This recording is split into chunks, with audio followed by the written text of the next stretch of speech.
பணிக்காலம் முடிந்த பிறகே சுனிதா வில்லியம்ஸ் உள்ளிட்ட குழுவினர் பூமிக்கு திரும்பியதாகவும் அவர்கள் காப்பாற்றப்பட்டதைப் போல சித்தரிக்கப்படுவது அமெரிக்க அரசியல் காரணங்களுக்காகவே எனவும் மூத்த விஞ்ஞானி தாவி வெங்கடேஸ்வரன் தெரிவித்திருக்கிறார். அந்த 72வது பணிக்குழுவினுடைய பணிக்காலம் இப்பதான் முடிஞ்சிருக்கு. அதனாலதான் இப்போ வந்தாங்க.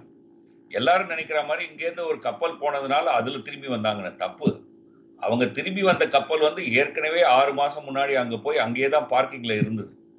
அந்த பார்க்கிங்ல இருந்த க்ரூ 9ல தான் வந்திருக்காங்க. இப்போ போன அந்த க்ரூ 10 இன்னும் 6 மாசம் கழிச்சு இப்போ போன பணிக்குழுவினுடைய பணிக்காலம் முடியும் போது திரும்பி வருவாங்க. ஸோ ஒரு தவறான செய்தி ஏதோ இங்கேருந்து போனதுனால காப்பாத்தி வந்துட்டாங்க, எலன் மஸ்க் அமிச்சாரு, இதெல்லாம் தப்பு. எலன் மஸ்கோட கான்ட்ராக்ட் இருக்கு நாசாக்கு. 6 மாசத்துக்கு ஒரு தடவை அவங்க ஒரு விண்கலத்தை விண்வெளிக்கு அனுப்பணும் 4 விண்வெளி வீரர்களோட. இப்போ இந்த 6 மாசத்துக்கு அப்புறம் இப்போ அமைச்சிருக்காரு. இன்னும் 6 மாசத்துக்கு அப்புறம் அந்த எலன் மஸ்கினுடைய கம்பெனி அனுப்பணும். அதுக்கெல்லாம் காசு கொடுத்துருக்காங்க நாசா.